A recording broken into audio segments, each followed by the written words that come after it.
C'est avec Alain Tarlier, Michel Cornuet, Henri Garino, Christine Pujol, Tamara Rivel, le choix de tout le monde de dire Marilyn Martinez, numéro 2 de la liste, symbolisera au mieux ce que représente notre liste. Nous ne sommes pas clonés sur cette liste et nous sommes au contraire des représentants de toutes les diversités, et absolument toutes. Mais par contre, il y a un fil conducteur. Et ce fil conducteur, et j'arrêterai là avant de laisser la parole à Marilyn, ce fil conducteur, quelle est-elle? C'est de porter au plus profond de soi-même les idées humanistes. C'est de refuser par-dessus tout toutes les idées sectaires, toutes les mises à l'index. C'est toujours avoir en tête l'esprit de l'ouverture, du rassemblement, et pas celui de l'exclusion ou des idées catégoriques. Si j'ai accepté d'être sur cette liste, c'est parce qu'il m'a été laissé la liberté de garder mon indépendance, de pouvoir m'investir sans esprit de polémique et en restant ouvert à tous.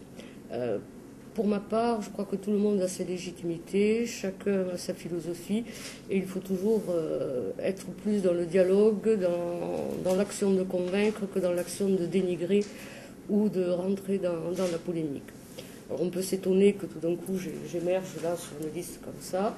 Je ne vais pas dire que je n'ai pas une sensibilité de départ qui me porte sur cette liste. Et je crois qu'on peut faire un travail performant, notamment bien sûr dans mon domaine d'activité qui est la santé.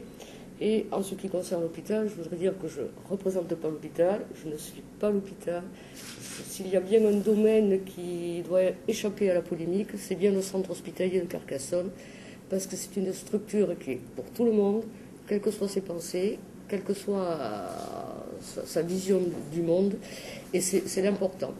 Et que par ailleurs, au-delà des projets actuels de construction d'un nouvel hôpital, il y a toute la notion de l'organisation territoriale de la santé.